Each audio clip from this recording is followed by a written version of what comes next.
To bring up Facebook. I don't know why that's my default. You like that ASCII emoji guy? Like, Yeah. Let's do a great podcast. and great facial expression again. Your hands weren't even up at that point. I don't know when it decides to decide this. Hold on. Whacked out. Excuse me for just one moment. Yes? All right. I'll be right back. Okay. I'll cover the... Just entertain everybody for a minute. I'll be right back. Well, first we got to share. There's nobody watching, so there's nobody to entertain. But unless you're watching this later on a recording, then thank you very much. This is our pre-show to Technorama podcast. We're just getting things ready in the final stages. So sharing it out on Facebook, let people know what's going on. We have our question of the week, which I will line up so that we have that ready. And Craig had to jaunt off to get something done. I just finished a long day of work, like 12 hours or so. Lots of meetings back to back. We've got some new developer MVPs that we're rather proud of. So we were talking to the cohort, and then we've also kicked off some of our open office hours for our upcoming conference. So people are getting ready for their conference, getting their presentation ideas polished and whatnot. And he's back. Sorry about that. Dog started barking. And I'm like, what are they barking at? My dogs are barking. Well, it's like the storm door just went click, and they were stupid dogs. There's a cartoon named that, Two Stupid Dogs. We used to watch that all the time. Okay, we are broadcasting. I do it. Oh, isn't this like Grammys night or something? There's an award show going on TV. I'm pretty sure. No, that would have been Sunday night. What's happening Monday? There's no Monday Night Football. Where is everybody? Why aren't they watching us? I know, right? That's all right. Let's get going. All right. I'm going to hit the audio record and start the audio podcast in 3, 2, 1.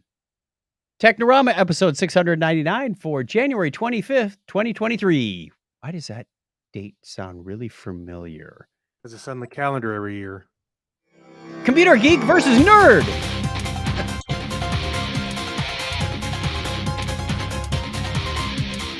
Oh, well, let's not start that argument again. No. Yeah. That's as old as Batman versus Superman or Captain Kirk versus Picard. Right?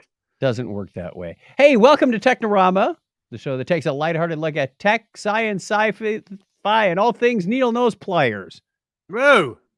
Sure, why not? Have you been building stuff again? Or still building? And ripping things out and rebuilding them. Yeah. Hey, wait a minute. Look what I got right here. We went over that last week. Look what I found. I got my own. Look what I found, he says. Yeah, that's right. I got my own right here within arm's length. Wasn't that the name of your podcast? Look what I found? Yeah, that's what I called it. Okay. Yep, it's amazing what's within arm's reach. You never know. I named it that because I made it made it sound like I was always like, squirrel. Well, look what I found. It could be just about anything. It could just be about something you found on the internet. It could be something you found around the house. Anyway, my name is Chuck Tomasi from sunny Phoenix, Arizona, and we are here to share with you some news, some insights, some opinions, some fun stories, and maybe even a provocative thought or two.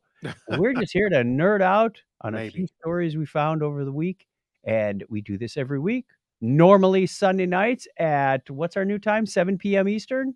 No, 8 p.m. No, I was say 8. Yeah, we're doing 8 p.m. Eastern. We backed it up an hour and a half, maybe make it a little easier for some of our people on the West Coast or whatever. Who knows? Sorry if we disrupted somebody in the middle of India and goes, no, I can't get up at 3 now. I know. 3 in the morning. We changed a long-standing tradition as we come up on our 18-year anniversary. Joining me right over there is Craig Stepp. How are you, Craig? Oh, wait, wrong. Hey. How did that reverse? I don't know how that works. I don't know. Hey, I'm in a box. Oh, I can't get out. Imagine yourself on the screen, just like you see here, right? Yep. Do you know your right from your left in real person? Well, I'm You have to imagine the two boxes. We are inside of the screen. That's right. Okay, so you are right there. That's right. That's all you got to do. Stop looking at the screen and just put yourself in that world. Hmm. All you got to do. Yeah, that made it much easier. Every week, every week. All right, Hey, let's hey, I yes. do want to before we get into the feedback. Mhm. I do want to talk about one thing. I did try. It was that I know we were talking about licorice, right? And Oh, the stuff that Sweet Steve sent us, the salted licorice? Yes, yeah, did you try that? I did. I finished it. Yeah, I actually It's been saving a really little good bit in tea too. I enjoyed that. in tea. Yeah, I took like just a little pinch, like the size of a pea, and put it into tea, and it dissolved. It's not a Really? strong anise flavor. No. No, actually, to be honest with you, when I bit into it, actually when I pulled a little bit apart, I was like, wow, it's more like almost like a caramel kind of Mhm. store Like a bought brownie taffy kind kinda of. thing. Yeah. Yeah. And I was like, well, it tastes a little bit of darkness like the licorice, Mhm. a little bit, but it also tasted more like salted caramel too. And I looked on the website and I was trying, Google wouldn't translate it. I don't know how it didn't pick up that it was Swedish, but so I had to do a little fakery to get the translation to work. And I was trying to figure out because the wrapper's in Swedish, I assume. The website I had in English, and I was like, "Oh crap!" There's like they have different flavors, so I was trying to figure out exactly which one this was, and kind of you know see what it says. It says it is. Anyway, I think I figured it out, and it is caramel. They have caramel and some other flavors too, but anyway, I liked Says, it. I really liked it. "Best used if applied directly in sunlight to seal your roof leaks. Yeah, or used to make an impression of a key to make a copy. Be sure to press both sides Yeah. of the medallion or burn your hand." I know, you could use this to make a copy of the Staff of Ra. That's exactly where I was going with that. Yeah, Just that's right. gotta make sure you get both sides, because That's right. the Germans only had the one side. That's right. They're digging in the wrong place. Let's get on with the show, shall we? Somewhere Yes, oh I my have the gosh, let's feedback. do it. Let's see. Feedback. There it is. Letters. Oh, we get letters. We get your letters. I'm doing the Linus dance. Mailman, mailman, mail today. Reach right in and pull one out. Those letters. I love those letters. Now do the Snoopy. Let's find out what you got to say.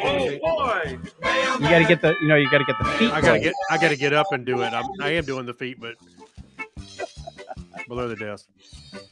I'm not wearing pants, so I'm not going. Careful. This podcast may or may not include pants. That's right. All right. Our question of the week last week was, what's a hobby that you'll never quite understand? Oh, by the way, Mike Robinson joined in. He says, howdies. So, Hey there. Hey, Mike. yippee. Okay. Our question of the week. What did we covered yours, right? We both talked about this last week. Things we we'll never understand. Oh, there's plenty of stuff we'll never understand. So, what's a hobby that you'll never understand, right? So, Mike Will says exercising. yeah, Weber Baker says golf. I like golf. It's one of those things that you don't understand until you do it. Yeah, you know what? I'm not going to say I'm an avid player because I've only been out a few times, but the few times I went out, I enjoyed myself. Actually, I enjoyed the what's the Top Golf, which is not That's a really lot of fun. golf. Yeah. But And that is a lot of fun. the last time I went, which was it last summer? Summer before? I forgot. It was with my son-in-law Grantis, and we went to Top Golf because someone invited us and someone else was paying, which is always the best price. And we discovered that they've kind of combined it with Angry Birds. So if you look at the monitor, there's a castle, made of bricks, and there's the pigs and whatnot. And when you tee off, you sort of have to imagine. You look at the monitor and go, okay, the castle is out there by the, between the red holes and his back. And you kind of eye it up and you're imagining this castle in front of you. So Grantis did great because he was playing a video game. I was doing okay because I was golfing. And then I realized but it was a great way for him to work on his swing by combining that video game element into Hmm. the you don't have to worry about your technique at that point. It's just, "Hey, if I can hit the ball in this general area, I'll get Yeah. it through the window of the castle and knock down the most bricks," and it was fun. It was fun. Well, Anyway, I forget when Kim and I went for some reason. I think we were at the beach, and she was thought, "Oh, let's give it a shot." We enjoyed it a lot, so we've gone several times after that. But yeah, it was certainly enjoyed it. I'm not. I did okay. I was able to put the ball close to where I wanted. It's what did you you know. get it in any of those oversized giant holes? I went to the back one all the way. I Okay, was so you were swinging for trying the to crush fences. it like most men do. Yeah, testosterone was oozing that day. No, I tried to get it in the back. Well, I actually tried to get each one, and then the back was always a challenge because you had to really get it out there. But Yep. anyway, all right. Alright. Mike So, also says, "Bronies." I will agree with that one. I don't understand it. We're not saying anything, good or bad about this. I was just it doesn't the other one that I don't quite get is hunting, like deer hunting, elk hunting, moose oh, hunting, what I I don't get it. I know my I was gonna say Wisconsin. cousins There should be plenty of people that do that. oh, there are lots of people, but if somebody said, "Hey, you wanna go out deer hunting with us?" Like, "No, not really." Uh, Yeah. my Well, my it's my cousin, on the other hand, she is, like, dyed-in-the-wool deer hunter. Every fall, she's got a picture of something. well, that goes to show what you know about deer because there is no wool. Maybe that's why I'm not a good hunter. I've been hunting the wrong sheep. Well, living here in South Carolina. Of course, I'm surrounded by it. I know lots of people that go, but again, it's not something for me either. But I don't disparage anybody for going. I've eaten the fruits of their labor, so Yeah, I'll be happy to eat your venison sausage yeah, anytime. yeah, that's right. I've done All that. right. Kyle says, "Craig step here?" He uh, doesn't quite understand. no, Oh, I saw just to throw this out here. I asked Kyle where he gave us some feedback because I thought it was somewhere else, oh, but it turns out it okay. was here. So Gotcha. I had asked him, and he said, "Oh, here." So okay, I thought he didn't understand you here. no, that's all right. So he said, "Podcasting." Just kidding. The hobbies I can't grok are the traditional blank. It doesn't really matter what activity it is, but describing anything that is traditional is just elitist and virtue, just an elitist virtue signaling, in my opinion. For example, mochi is a Mochi. Japanese. Is that right? Mochi. Mochi is a Japanese dessert that is made to celebrate the new year. Modern and commercially produced mochi is made by pounding a special type of rice into a ball in a machine that is just a fancy rice cooker. Traditional mochi is. What do you give me the whole recipe? First, cook it in a light sherry sauce. Hey, wait a minute. I think he. It seems like he understands it pretty well. He gave us a whole description of it. Well, then he compares it to commercial mochi a little later. Oh, I see. I Okay. see. Yeah, commercial mochi is also as always a soft, consistent product. Traditional mochi is usually should have splinters from where the guy was swinging the mallet, misses the rice ball and chips his mallet. Wow, definitely should not have blood from when he misses the ball, No. and it's the other guy saying, "What?" Okay, Lone Guy's Nice says, "Soapbox derby racing. It's a gravity race. Eliminate as much friction, and drag as possible, and everybody ties." I don't get it. And Steve Lennon soapbox replied back, derby. "Yes, when you reach a certain level, then there is not so much to do. You can't bend the laws of physics." Steve London also said he's a dedicated hobbyist himself and spends way too much time and money. If you ask my wife, yes, my wife would probably agree with that on my Yes. side. So I understand hobbying and the thrill about it. There has to be some logical and underlying explanation as to why we have hobbies. But some people that collect dolls that are lifelike and life-size infants, that is a hobby. I creeps him out. You know what? I have some family that buys these little dolls, and even the ones that have like they say realistic eyes, but they have those little eyes that kind of when they tilt their head back to blink kind of thing. Things are weird. Anyway, people that collect dolls, let's see what was he was at a hobby fair some years ago. There were two old ladies that were collecting and or played with the dolls. They treated them like individuals and tended to them as they were real infants. To me, it was a total enigma, and super scary. Oh, what's the other one where furries and like puppy play when people will dress up as an animal? Furries. Well, furries is one, but there's another one that's specifically about. There's one called Puppy Play that I saw on TV where like this dude dressed up as a puppy, complete with the paws, so he didn't have opposable thumbs or anything, and his wife would be the master, and he had to act like a puppy around her. Where did I see that? I think I saw the same thing. Yeah, I don't understand it. I thought it was a little creepy as well. You know what else creeps me out? And I saw it at the in Vegas at the Cirque du Soleil. Yeah. It's the adult man in a diaper acting like a child. Yes, that was not was it Ka? Or was it there's several Cirque du Soleil shows. It wasn't Ka, it was No, not the water one. I know what you're talking about. oh my gosh, I cannot stand that. It bugs the crap out of me. There was another one, O2. It's something like that, yeah. Donna will remember it. Yeah, we saw the same thing. That was just a full-grown guy acting like a baby in a giant diaper. Yeah, The show itself was good.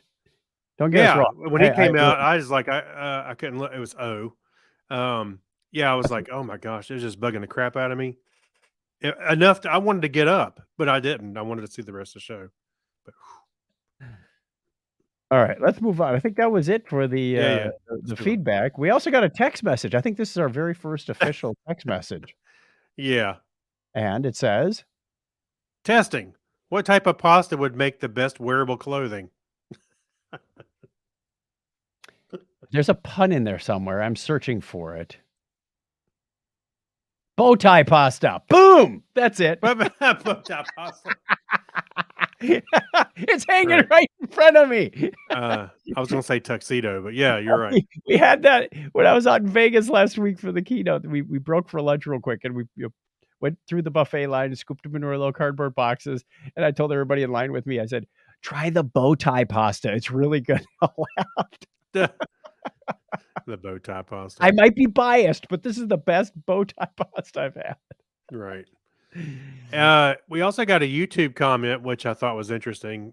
Without context, without 100% context, G12 Entertainment commented, "Now everyone look up. Keep looking up. Wow.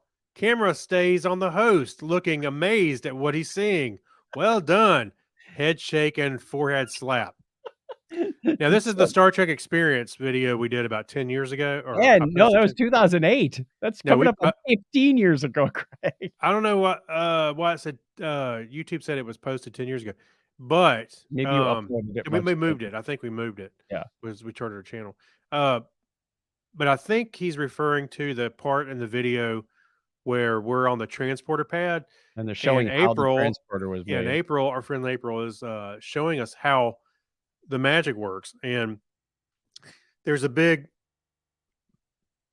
plate for the ceiling. Because the ceiling retracts. The ceiling slides over. She calls it like a dinner plate. That's what she says. And you can see the reflection and see it kind of move a little bit, but we're kind of looking at Chuck, and I'm not sure if it's I think that's where so if I was on camera, that means I wasn't at fault for not moving the camera. Oh, no, it was either myself or Kyle, I think was helping video some of that. Might have been done. So he may be I can't remember who was doing what, but yeah, anyway, that's what it was. All right. That takes us to the end of the feedback. Thank you, everybody. We're going to ask you another question at the end of the show. Get ready. I think you are. You got a question in there? Yeah, I do. And we'll social media that thing next weekend, too. That's right. All right. On with the history. need my volume control. There it is. On this day in history for January 25th, 2023, this is the 25th day of the year in the Gregorian calendar. There are 340 days remaining in this year. It was on this date in 1880. Oh, this is the part of the show where we massacre a bunch of names. So pardon us if we offend anyone in their language of choice. But some of them we've got, like this one. It was on this date in 1881 that Thomas Edison and Alexander Graham Bell formed the Oriental Telephone Company. What's wrong with that one? No, keep going. We have more. Yeah. It was also on this date in 1915 that Alexander Graham Bell inaugurated U.S. transcontinental telephone service, speaking from New York to Thomas Watson in San Francisco. Watson, come here. I need you. Hey, cousin. Dude, I'm across the country. That's right. Hurry That up. line never... Alex is going, that never gets old. I Right. love that joke. Right. January 25th, 1924 was when the 1924 Winter Olympics opened in Chamonix in the French Alps, inaugurated the Winter Olympic Games. Wow, they are 99 years old-ish. Wow. And on January 25th, 1937, the Guided Light debuted on NBC, radio from Chicago. In 1952, it moved to CBS television, where it remained until September 18th, 2009. My mom used to watch The Guiding Light all the time. I remember that as being one of the prominent, that Young and the Restless, Search for Tomorrow. Those were the soaps of the 70s. I was more of a All My Children kind of guy. Now, that too. Yeah. Susan Lucci was a looker in her day, wasn't she? Mm-hmm. Anyway, that same date in 1947, Thomas Goldsmith Jr. filed a patent for the cathode ray tube amusement device. That just sounded wrong in so many ways, but nope, it was the first ever electronic game. 1947, ladies and gentlemen. Wow. And on January 25th, 1961, in Washington, D.C., U.S. President John F. Kennedy delivered the first live presidential television news conference. We are having a technical difficulties here. We're going to use every channel. Yeah, all three channels. Oh, it's a news. Remember when that would happen when you were a kid? You got like three channels and they were all on like, this is a special news bulletin. Like, we were in the middle of Charlie Brown. I didn't get to see Back to the Future. I'm sorry, Battlestar Galactica. That same date in 1964, Blue Ribbon Sports, which would later become Nike. There's a trivia question. What was Nike originally called? Blue Ribbon Sports. It was founded by University of Oregon track and field athletes. And it was also on January 25th, 1994, the spacecraft Clementine. Sounds like a song right there. The spacecraft Clementine by BMDO and NASA was launched. That's a band name, BMDO. Yeah, and that's the song, Spacecraft by Clementine. That's another band name. Spacecraft from Clementine. This is ground control to Clementine. Okay. Happy birthday goes out on this day to Anglo-Irish chemist and physicist Robert Boyle, born on this date in 1627. Italian-French mathematician and astronomer Joseph Louis Lagrange was born 287 years ago today. And that's why I apologized at the beginning of the show. Lagrange? William Colgate, the English-American businessman and philanthropist, founded, Procter & Gamble. No, Colgate Palmolive.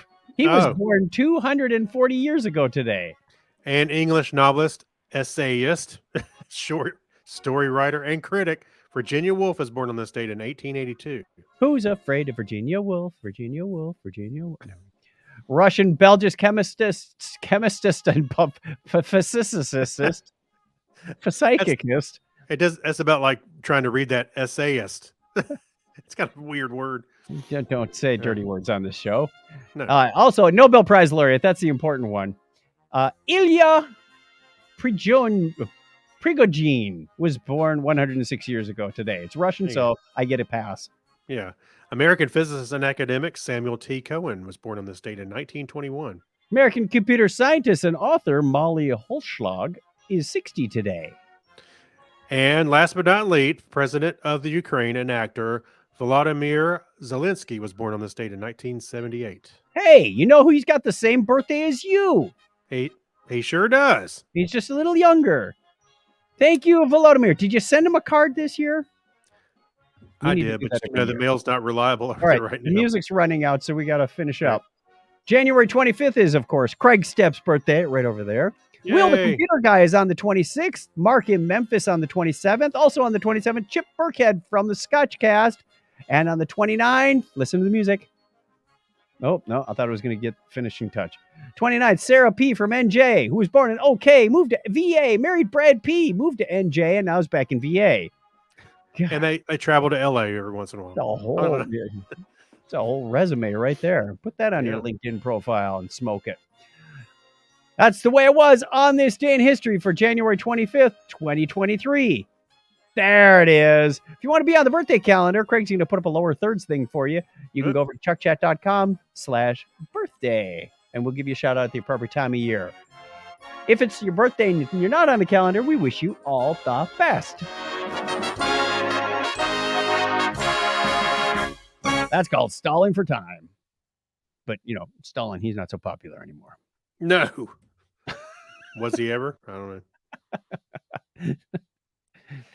know. Sleepless in Munich. Oh, Fritz is online. Hey, Fritz. Nice to see you live. Sorry you're having problems sleeping. This show will put you to sleep. Yeah, give it a minute. On with the news.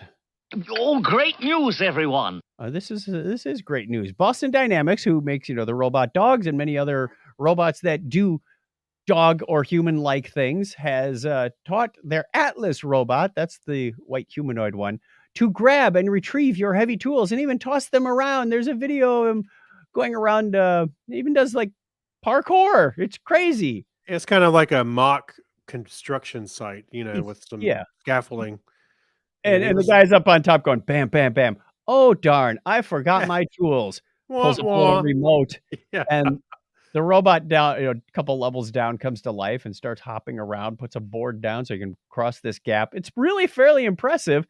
If you didn't know any better, you'd think, somebody was doing, wearing a suit off camera. It looks like it. Robot move. Yeah, it's very lifelike. I mean, the way that he jumps and the knees take up the cushion is very humanoid. What was very interesting was how coordinated he was when he jumped and threw the tools, and they kind of landed in the right spot. And then when he does that little barrel jump or whatever you want to call that, 540. Somersault, huh? 540. 540. It was amazing. Well, that and the subtleties, because he's got to jump up, yet the gap between where he is and where he's going to closes. So he's literally got to duck as he goes into his tuck. It's like a tuck jump to get to the next level. Like, Right. Whoa, you don't get that right. You're smashing your cameras on the next level up. Smash, yeah. I wonder how much debugging they had to do to get this video right. Like, boom, smash. Back to the drawing board. Hey, I'm also who's curious. responsible for the ducking subroutine? Right. I'm also curious how much that battery will actually last in that thing. What kind of size battery they have in there is what I'm thinking of. 8 billion milliamp hours. Yeah. They took a bunch of cell phones and broke the batteries. No, I mean it doesn't seem overly big, so I can't imagine it would last too terribly long, but We also have an article moving right along from Right. Universe Today, which is a site by one of our good friends of the show, Fraser Kane. Although this article is by Evan Go or Goff. I'm not sure which way to say that because I've only seen it in writing. So apologies for that, Evan. Scientists have built a tractor beam. It's really tiny, but tractor beam nonetheless. Did you read the article, Craig? I did. It makes tractor beams, they say, do make intuitive sense. Matter and energy do interact with each other in lots of different ways throughout the universe. So this actually makes a lot of sense. Magnetism and gravity are both natural forces that can draw objects together. But they said, engineering an actual tractor beam is something totally different. So a tractor beam is a device that can move an object from a distance closer. The idea comes from a 1931 sci-fi story called Space Hounds of IPC, which I'm dying to go look up, to be honest with you. I like the quote from this. There is such a thing as a race green, you killjoy. This has got like lots of 20s and 30s. Oh, yeah, the quote, yeah. And there is also a lifting or tractor raise. Two things I've been trying to dope out. Yeah. And that I wish people would talk like this again sometime. It'd be fun. So you got to And use the accent. Yeah. Okay. There is such a thing as a race green, you killjoy, and there's also a lifting or tractor raise. Two things I've been trying to dope out and that you've been trying to give me the Bronx cheer on. The Titanians have had a tractor ray for ages. He sent me the complete dope on it. And the Jovians, well, they got them both. Well, you have them we'll have them in 3 days. And you ought to be fairly simple to dope out and the opposite of a tractor too, a pusher or pressure beam. Wow. That's just hard to do. I'm sorry. Yeah. Well, they did say that that these were very small tractor beams, microscopic, and they're actually called optical tweezers, which I thought was a funny name. But they made a larger version of this. It's pretty cool because there's a video, another second video in here that they like turn on a light and this piece of plastic moves. It reminds me of those light bulbs that have like the black and white little spinny thing inside it. And when you turn on the light, it spins one way because that Heat. one's operating on heat. Yeah. This is actually working on like the laser beam is pushing this thing, and you can see a physical reaction. Granted, it's on a specific material. But hey, as long as we built all of our spaceships out of graphene silicon oxide, we're good. Yeah. All right. So neat. We are on our way to the Star Trek and Star Wars land. Yay. Turn on the grappling hook. Oh wait, I know. that comes before the tractor beam. Right. I thought a tractor beam was invented by John Deere or something, but Not a tractor. yes, that's how it's spelled. I know. I said not a tractor. IHK, so they make them. All right. One other thing we've got in the space news is Nicole Mann. She Yes. is the first Native American in space and did a spacewalk along with what was her name? Wakanda. Japan Koichi Wakata. Yes, who also was part of the crew that like built the space in the space shuttle era. She built the space station, so yeah, she knows her way around. So Yeah. pretty darn cool. We've got some representation. They'll be up there for another month or so, and then Yeah. coming back, and I'm sure we'll see her on all the talk show circuits. Now, Man's got some chops because she's also a U.S. Marine colonel Yes. and test pilot.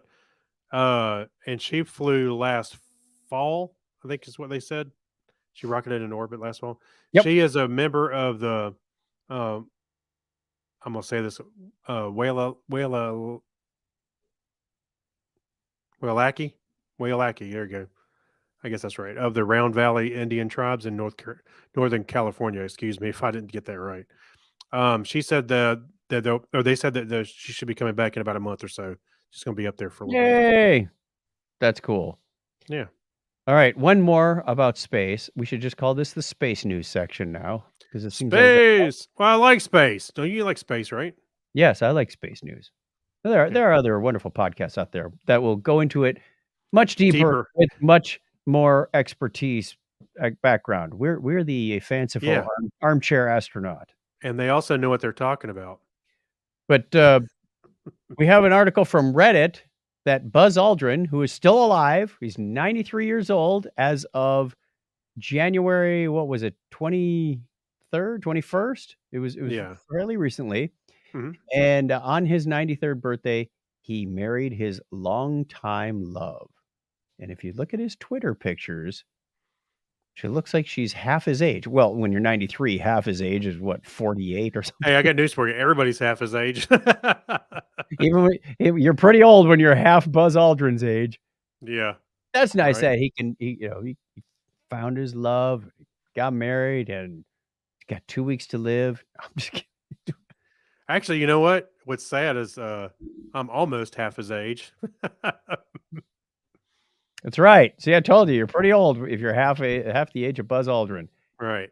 Listen, Sonny, I was walking on the moon when you were still sucking your mama's teat. Oh, God. Wow. Wow. Okay. Hey, it was right. If he had been there a year earlier, you would have been a gleam in your daddy's eye. No, don't even start. Okay. Move along. I was flying test planes. Yeah. Oh, quick shout out to the chat room. We are doing this show Yeah. normally Sundays at 8 p.m. Eastern, as I mentioned. So new time, we'll update that in the show notes. You can watch us on YouTube or Facebook Live. We'd love to have you there. Join in. We got Fritz and we got Mike and we got Chris. Hey, everybody's hanging out with us, making comments in whether it's Facebook. Well, it looks like they're all Facebook comments tonight, but There you go. YouTube as Mike- well.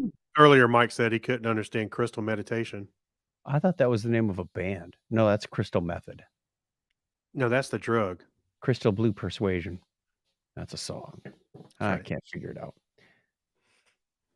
What else did we have? We gave our shout out to the chat. We'd love to see you Oh, there. Sunday Thank nights you, at StreamYard. live viewer comments showing up on StreamYard. This is an example. Click on the comments to show it on the screen. One and done. My life is complete. Yeah, that's right. All right. Moving on to Remember When. Let's do it. Where'd my soundboard go anyway? The green one. There it is. All right. We have a long-standing paradox from the one and only Leonardo da Vinci.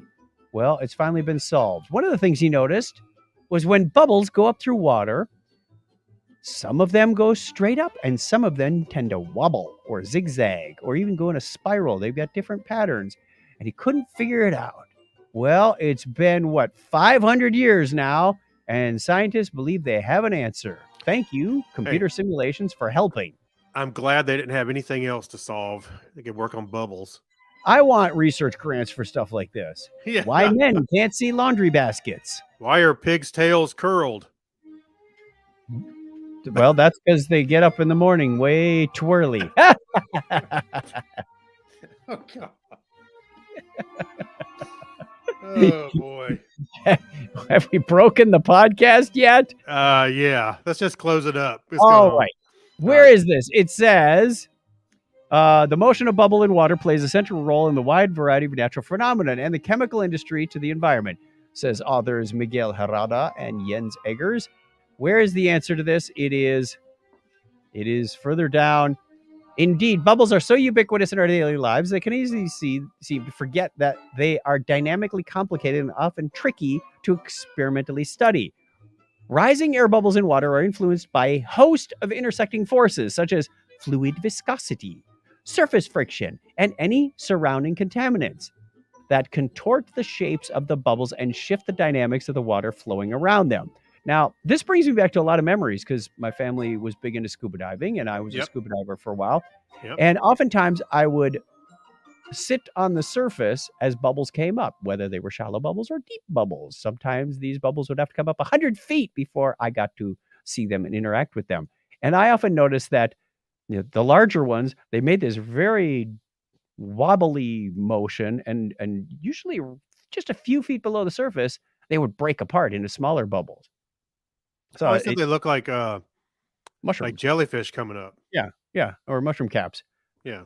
So Herrada and Eggers use the Navier-Stokes equations, whatever those are, which are a mathematical framework for describing the motion of viscous fluids to simulate the complex interplay between the air bubbles and their watery medium. The team were able to pinpoint the spherical radius that triggers this tilt. Okay, so at a certain point, you're going to have the shape of the bubble itself is like starting to distort and be affected by the viscosity, et cetera, that we mentioned Right. earlier.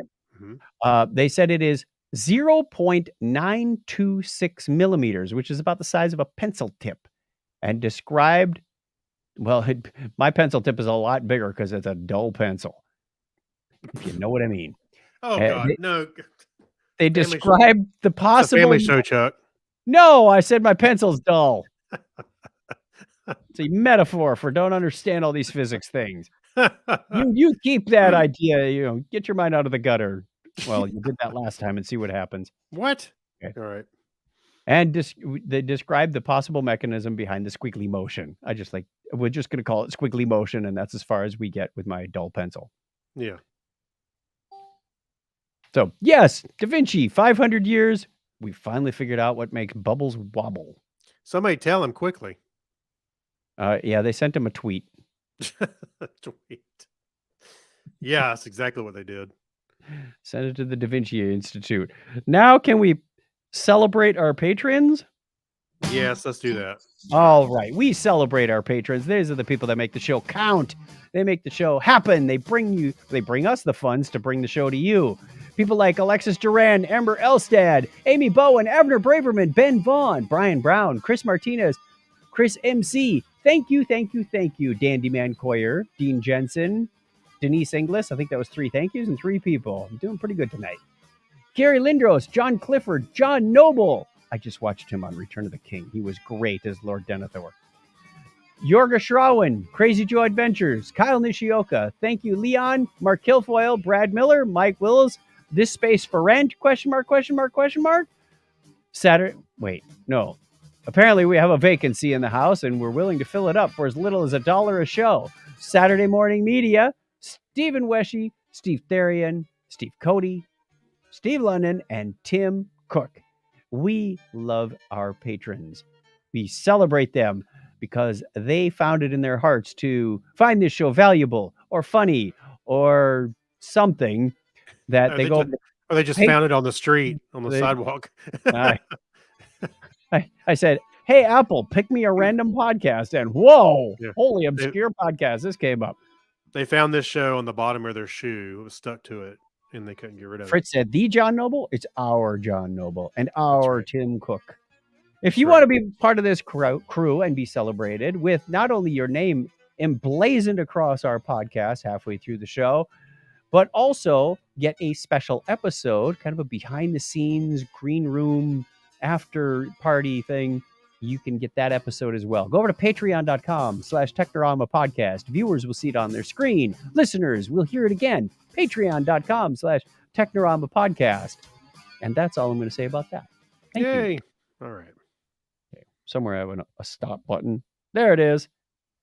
And we come to the part of the show where Craig and I get to try to explain what we've been watching. And I forgot to put one on here that I finished last night, but I'll save it for next week because there's only 3. Actually, you can go and talk about it because I've still got a couple of episodes left in Jack Ryan, and I just haven't remember what it is. Hold on, I haven't finished watching it. Actually, so far, still liking it. Got 2 episodes left. Jack Ryan, season 3. Not to be confused with Jack Reacher. No, different show. Another good show, but yes. Account, Chuck, viewing activity. I'm sorry. I'm surprised you don't have a link straight to it. I had watched. Oh, that's what it was. We'll start with this one. Okay. I watched The Champion on Netflix. Okay. It is about. He finishes typing. It is about. It takes place in Auschwitz in World War II. Mm-hmm. It's about a Jewish man who was obviously detained. He was one of the first people there, so they had to fix the place up and, make it ready for all the nasties that happened there. But he was just about lined up in the firing squad for, what was it, an offense of stealing apples or something. And they were, the sentence was reduced to like 25 lashes. Well, he and this other boy, because the other boy quoted William Tell to the German officer. It's a Polish film, and this guy was discovered to be a famous Polish boxer with the boxing name Teddy. I believe it's a 2020 film, but I'll double check on that date. Anyway, he's like the welterweight, flyweight champion of Poland, or competed twice for that title. I forget if he won or lost. I think he lost those, but he did actually make it to the finals. He starts fighting and he wins bread and he gets favor from the medical clinic, so he can get some of these other inmates or detainees, a little better lifestyle than they otherwise would have. But it does have some really, really sad points to it, obviously, because it takes place in Auschwitz. But a fairly happy ending, at least for him. So it's a very, it's one of those where, those who do not remember the past kind of thing. What's amazing to me is the sacrifices people have had to make, and and then you look at my my charmed life, and I'm like, I would hope I had the courage to do something like that. Like he's talking about, like you're talking about the champion, He or he really didn't, you can't stand up while somebody's yelling in your face and could shoot you at any time. You can't really talk back. So right, he had a friend who was like the captain of the inmates who said, "Hey, I know this guy. He could entertain you," talking to, the commandant and his lieutenants in the prison right. camp. He was saying, "Why don't you let him fight?" And they go, "Hey, no skin off our back. If he loses, he dies. If he wins, well, we get some entertainment." And He then they still started dies. taking bets.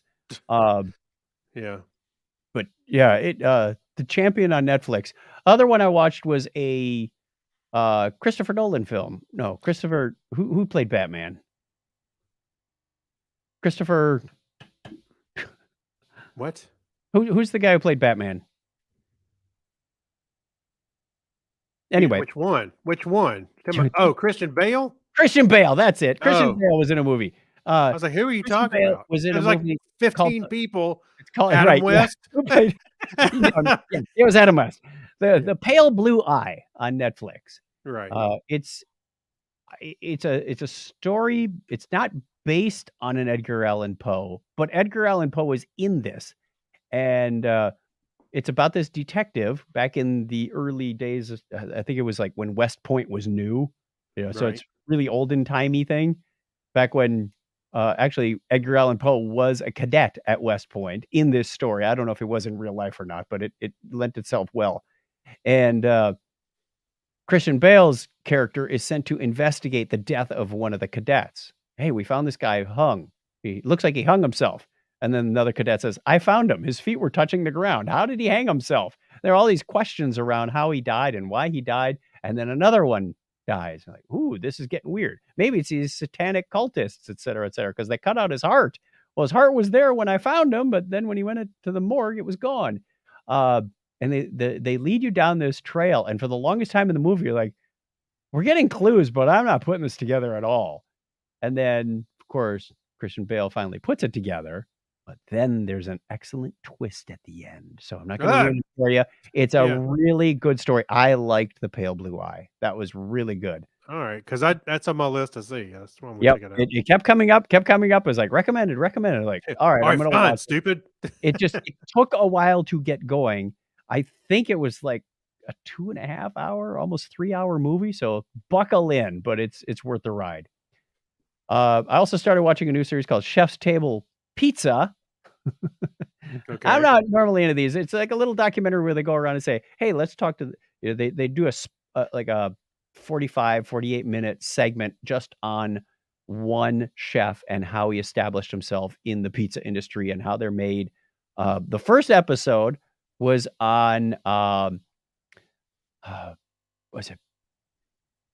I can't remember the guy's name right now, but they said, hey, if you're looking for, when somebody told me that the best pizza in the world was in Phoenix, I wouldn't have believed him. And then I went there and tried the pizza and it was really, really good.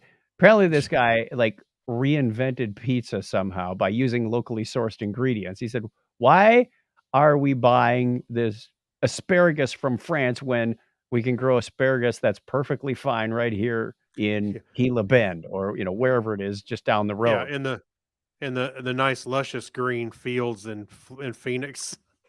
Well, with irrigation, you get some pretty good stuff. Yeah. Yep. So he's put together. I looked. There's two places in Phoenix that have this. We looked over the menu. There were a couple that intrigued us. Donna said the way he does his fire oven thing, he kind of burns the crust a little bit, and she wasn't too keen on charred crust. Oh, yeah. Well, you do a wood-fired pizza. Yeah, you're gonna have that. You're gonna have that on the bottom or on the edges.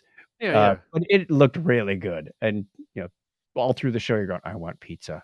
So I watched the first episode. The second one takes place in Rome. So you have to read some subtitles on that one. Whereas the one that's in Phoenix, obviously you don't. But this guy, he had a really interesting backstory about, his whole upbringing. He had asthma. He wasn't very good at much in school. He dropped out when he was a junior. He was trying to find any work, but he said, I know how to be kind and I know how to work hard. what can I do? And then somebody gave him a chance at a pizza shop. And this guy like makes his own mozzarella. That was what he was known for. He came to Phoenix and he started making mozzarella out of his apartment and then literally walking it around to Italian restaurants going, "Hey, you want to buy some cheese?" Like, yeah, that's real sanitary. He sold in 2 pieces. You want some of the cheese? Here's a couple of balls. Yeah. But it was really good, and he kind of built it some momentum. But then he started working himself to death. I mean, literally working himself to death. He got what they call baker's lung, where you get flour and all kinds of stuff as you're breathing and working around the fire. And Yeah. Right. like, You gotta be careful of that. he just about died, and he said, "I got to back off here a little bit." So he had to learn how to delegate, and he Wear a opened up. mask. Well, wearing a mask wasn't a thing 30 years ago. Oh, 30 years ago. Especially for like, nobody thinks baking, that's not a dangerous profession. Well, I'll tell you something. Just those little pizzas we made in Italy as part of our group. Yep. The flour that they used is different than the bleached out flour we have in the States. And I think that made all the difference because those little pizzas were awesome that we made. Oh, yeah. Well, that was the other thing. You said, why are we buying this expensive flour from Italy? Actually, he discovered that a lot of the flour that goes to Italy is grown in Arizona. Oh, really? Yeah, he's like, wow, we should be able to get this like cheap. Yeah. You should be able to. So he started doing that, and you got to get the mixture right, and you got to get the timing and the temperature of the oven just right. So there's a lot of variables, and he put it together, and he said when he first started, was it Pizza Bianco? I forget what the name of it. It had Bianco in the title somewhere. When he first opened his store, people would line up at 10 a.m. and our restaurant didn't open until 5 p.m. He had a 7-hour line in front of his store. Like, what is No. this? Apple store? Yes. Wow. He said, that's Yeah. when you know you got something hot. Oh, I thought you were selling the iPhone here. I'm sorry. All right. Who put Oh. that sticker on my window again? Yeah. That's pretty cool, though. I'll have to check that Yeah. out. So episode 1 is worth it. I'm hooked. I'm going to watch the rest of the series all about pizza. Maybe we'll learn a thing or two. The last one I saw was also a Netflix show. It's called The Volcano Rescue from Wakari. So in New Zealand, there is an island, a volcanic island called Wakari. Also in English, it's the White Island. Good Okay. name. And it is an active volcano. So, you look out and it's, whatever it is, 26 kilometers offshore, and you see this little plume of smoke, and they take tourists out there by boat. It's a 90-minute boat ride or about a 20-minute helicopter ride. Well, on this particular day, I think it was 2019, or 2020, they took the boat loads of tourists out there, and as they were walking around, the volcano blew. And it was not a lava volcano where you can go, oh, here comes the lava, let's get out of the way. It was a pyroclastic flow with 800-degree steaming temperatures, and people survived. That's the crazy part. Wow. They were messed up, but they survived. So they're interviewing like the survivors and what happened next, and how did they get rescued and how did they survive? Not everybody survived, of course. I think what was it? I think the grand total was 21 people died, 13 or 14 were immediate on the island, most of which were never found again. Right. And then several people succumbed to their injuries afterwards. So it was sad, but it was miraculous. This one couple was newlyweds. This is where they're going for their honeymoon. And the wife is going, I don't know about this. I don't know about this. And then when they, the thing finally goes off, that's the biggest I told you so that'll ever happen. Oh, right. They feel very, closer bonded because they went through this disaster together. So, yeah, an interesting story, probably a little longer than it needed to be, but it wasn't one of these 4-parters like Follow the Murder Mystery. That's too long. But I thought it Volcano Rescue from Wakari, WHAKI. Try that again. WHAKAARI.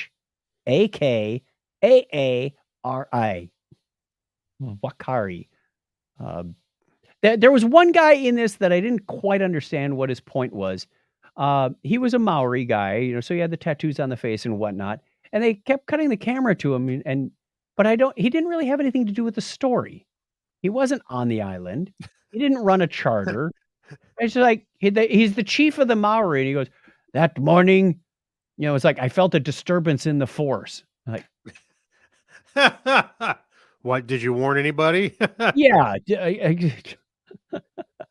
I didn't quite understand his value to the whole thing. He could have been cut on the editing floor, but and the show would have lost nothing in my opinion. But Yeah. that was my only gripe against it. So those are the 4 that I had this week. Hey, Um, this morning, I had some time to sit around and I just started going down a rabbit hole about Mount Everest. yes.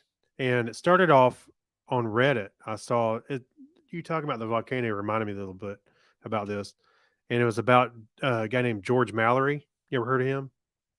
Yes. And he went on several expeditions to Everest. Yeah.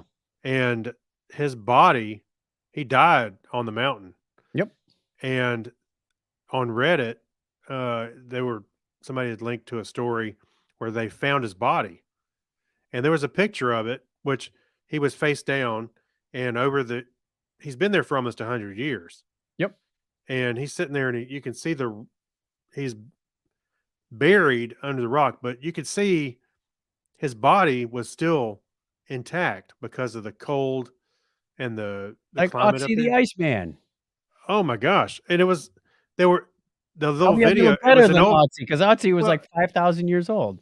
yeah, it was an old video, and they said, well, they didn't want to disturb the body, but they did want to see. Thought it was somebody else that 'Cause it died up was so there fresh. Right. with a camera. No, they thought it was an older guy, but they had a camera potentially on him. But then they go, oh, they looked under the collar of his shirt, which was still on him. Mhm. It was rags, but it was still on him. It said George Mallory. And we're, oh, this is George Mallory, and it still had skin on his back. It was like Mhm. it's amazing to see. He's been I in a mean, natural freezer for the last 100 years. What do you expect? I know, but it just I went down this rabbit hole, and then I started reading about this one guy was talking about he knew somebody that went up on Everest, and a couple was also in the group, Mhm. and the husband fell into a crevice. A crevasse. Excuse me, whatever it was. Anyway, and his wife had to leave him while he was still alive into they couldn't get him out. They didn't have the time, Oh, or that would be yeah. agonizing.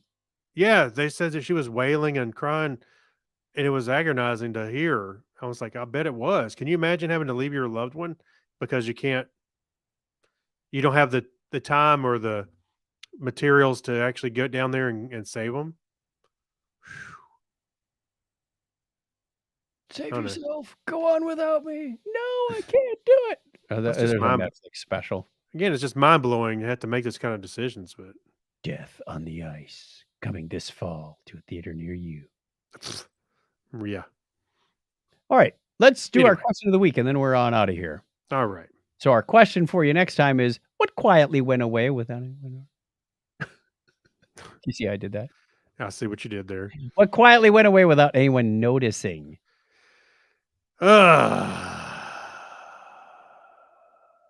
Pogs. The first time or the second time? Yeah, the second coming. Everybody got excited about them, and they just kind of disappeared again. Well, they were a thing when, milk bottles got delivered to your door. Yeah. Where they came from. Yeah. Well, then they had collector ones, later on, Right. and yeah, Pogs. There you go. Tamagotchi. The internet bubble. No, that didn't everyone Hey, noticed that no. happened. Yahoo. It's still here. Slowly. I check finance.yahoo.com about I once do a the same thing. all I Actu use it for. I know. I was gonna say, actually, surprisingly, that's actually a useful little site. Theoretically, I still have a Yahoo account. I don't use it. It used to be used for Flickr and mail. I think I might have a Yahoo email somewhere. Goodness knows what's in there. You finally log in. You have 15,000 messages. Your mailbox is full. You're being charged. That's right. And it's all spam. All spam. That's right. So Okay. what went quietly without anyone noticing? Grandpa.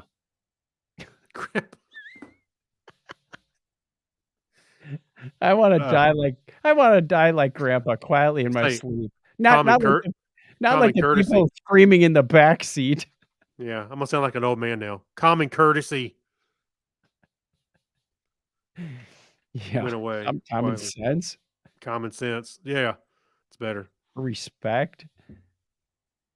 All right, that brings us to the end of the show. I think we're done with that. Let's hang My up. youth. That went away without anyone noticing. Hey, what happened? My good looks. I was just 20 a minute ago. What? That's what it feels like. Yeah. All right. Let's scoot on out of here. We appreciate your support. We appreciate you listening or watching us. Thank you wait a very much. Wait a minute. Oh, look at there. Fritz said, "Thank you for the many hours of entertainment, fun, and enlightenment." Enlightenment. He says it's Wow. 2:47 a.m. I got to get some sleep. That's what he That's said right. right before that. Oh, here you go.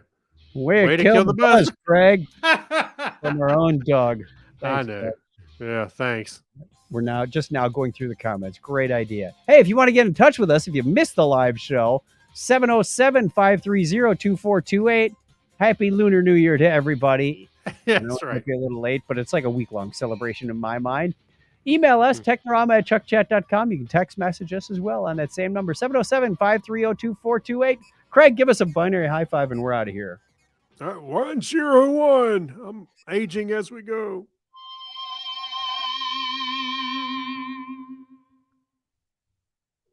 We don't fade out.